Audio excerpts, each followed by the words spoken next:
온 땅의 언어가 하나요 말이 하나였더라. 이에 그들이 동방으로 옮기다가 시날 평지를 만나 거기 거류하며 서로 말하되, 자, 벽돌을 만들어 견고히 굽자. 이에 벽돌로 돌을 대신하며 역청으로 진흙을 대신하고, 자, 성읍과 탑을 건설하여 그 탑 꼭대기를 하늘에 닿게 하여 우리 이름을 내고 온 지면에 흩어짐을 면하자. 여호와께서 사람들이 건설하는 그 성읍과 탑을 보려고 내려오셨더라. 이 무리가 한 족속이요 언어도 하나이므로 이같이 시작하였으니 이후로는 그 하고자 하는 일을 막을 수 없으리로다. 자, 우리가 내려가서 거기서 그들의 언어를 혼잡하게 하여 그들이 서로 알아듣지 못하게 하자. 여호와께서 거기서 그들을 온 지면에 흩으셨으므로 그들이 그 도시를 건설하기를 그쳤더라. 그러므로 그 이름을 바벨이라 하니 이는 여호와께서 거기서 온 땅의 언어를 혼잡하게 하셨음이니라. 여호와께서 거기서 그들을 온 지면에 흩으셨더라. 셈의 족보는 이러하니라. 셈은 100세 곧 홍수 후 2년에 아르박삿을 낳았고, 아르박삿을 낳은 후에 500년을 지내며 자녀를 낳았으며, 아르박삿은 35세에 셀라를 낳았고, 셀라를 낳은 후에 403년을 지내며 자녀를 낳았으며, 셀라는 30세에 에벨을 낳았고, 에벨을 낳은 후에 403년을 지내며 자녀를 낳았으며, 에벨은 34세에 벨렉을 낳았고, 벨렉을 낳은 후에 430년을 지내며 자녀를 낳았으며, 벨렉은 30세에 르우를 낳았고, 르우를 낳은 후에 209년을 지내며 자녀를 낳았으며, 르우는 32세에 스룩을 낳았고, 스룩을 낳은 후에 207년을 지내며 자녀를 낳았으며, 스룩은 30세에 나홀을 낳았고, 나홀을 낳은 후에 200년을 지내며 자녀를 낳았으며, 나홀은 29세에 데라를 낳았고, 데라를 낳은 후에 119년을 지내며 자녀를 낳았으며, 데라는 70세에 아브람과 나홀과 하란을 낳았더라. 데라의 족보는 이러하니라. 데라는 아브람과 나홀과 하란을 낳고, 하란은 롯을 낳았으며, 하란은 그 아비 데라보다 먼저 고향 갈대아인의 우르에서 죽었더라. 아브람과 나홀이 장가들었으니 아브람의 아내의 이름은 사레며, 나홀의 아내의 이름은 밀가니 하란의 딸이요, 하란은 밀가의 아버지이며 또 이스가의 아버지더라. 사레는 임신하지 못함으로 자식이 없었더라. 데라가 그 아들 아브람과 하란의 아들인 그의 손자 롯과 그의 며느리 아브람의 아내 사레를 데리고 갈대아인의 우르를 떠나 가나안 땅으로 가고자 하더니 하란에 이르러 거기 거류하였으며, 데라는 나이가 205세가 되어 하란에서 죽었더라. 새벽 영성 기도 시간입니다. 오늘은 창세기 11장 함께 살펴보겠습니다. 저는 창세기 11장을 방향과 함께 연관지어 생각해 봤는데요. 이러한 흐름으로 한번 여러분도 말씀을 묵상해 보시기 바랍니다. 창세기 11장은 크게 두 개의 사건을 기록하고 있는데요. 하나는 바벨탑이고 또 하나는 셈의 족보에서 시작하여 아브람을 부르시는 내용입니다. 이 두 개의 사건을 방향으로 생각해 본다면 한 사건은 아래에서 위를 향하는 사건이고요. 또 다른 하나는 위에서 아래를 향하는 사건입니다. 먼저 아래에서 위로 향하는 사건, 바벨탑에 대해서 생각해 보겠습니다. 어제 살펴본 창세기 10장의 인물 니므롯을 중심으로 사람들은 탑을 쌓기 시작했습니다. 자신들의 이름을 내기 위해서 탑을 쌓아 올렸습니다. 이들은 높음을 자랑하기보다는 자신들의 강함을 드러내고 싶어 했던 것입니다. 지금 우리가 살펴보고 있는 상황에서 하나님을 인정하는 일, 하나님을 바라보는 일, 하나님을 의지하는 일은 전혀 없다라는 것을 보게 됩니다. 또한 하나님의 거처를 세울 목적으로 이들이 탑을 쌓는 것도 아니라는 것을 보게 됩니다. 하나님의 이름이 아닌 사람, 자신의 이름을 세우는 것이 시날 평지의 사람의 목적임을 보게 되죠. 타락한 자연적 인간은 피조물 가운데에서 사람의 목적, 대상을 찾으려고 합니다.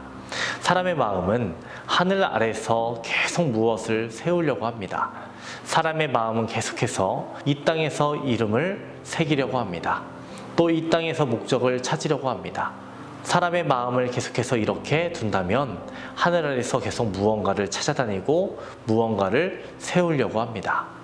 하지만 사람의 목적은 땅에 있는 것이 아닌 하늘에 있다는 것을 하나님께서는 보여주십니다.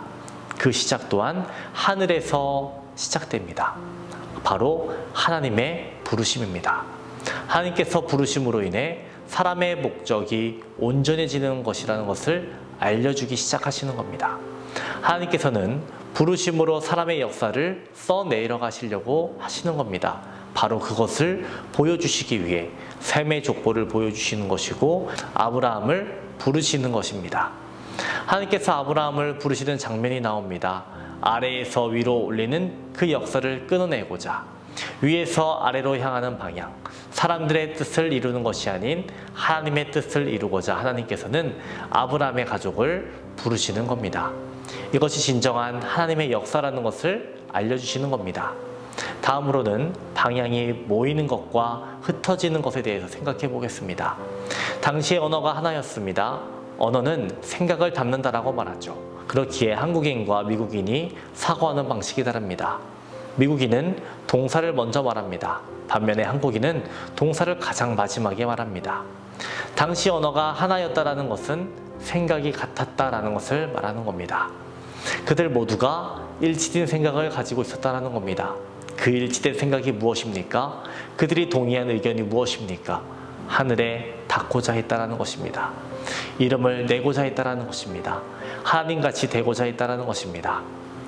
이는 어떻게 보면 에덴 동산에 살던 하와를 유혹했던 사탄의 소리와 같은 것입니다. 하나님과 같이 될까봐 이런 맥락에서 말을 하고 있는 것과 같습니다. 사람 최초의 단결은 신 아래서의 단결임을 주목해 봐야 합니다. 하지만 그리스도인이 생각해야 하는 하나의 단결은 그리스도의 이름으로 모이는 모임입니다.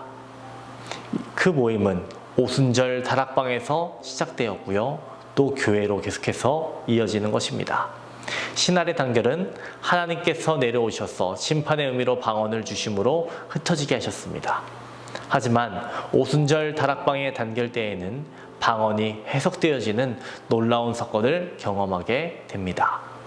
하나님께 기도하기 위해 찬양하기 위해 모였을 때 놀라운 경험을 한 것입니다. 사람이 어떤 목적으로 모이느냐 정말 중요한 것입니다. 먼저는 사람과 사람의 만남이 우리들만의 유익과 만족만이 되어서는 안 되겠습니다. 하나님의 영광을 위한 만남이 되어야겠습니다. 뿐만 아니라 우리들이 추구해야 하는 만남 또 무엇이 있겠습니까? 하나님과의 만남입니다. 하나님과의 깊은 교제로 나아가는 우리들이 되어야겠습니다. 오늘 본문을 정리해 보겠습니다. 땅에서는 사람 자신을 세우기 위한 사람의 시도가 있지만 이러한 땅의 생각에서 벗어나기 위한 유일한 방법은 하나님의 부르심이라는 것입니다.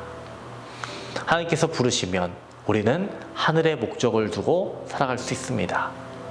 두 번째로는 모이기를 패하는 어떤 사람들의 습관과 같이 되지 말라라고 하신 말씀 기억해야겠습니다.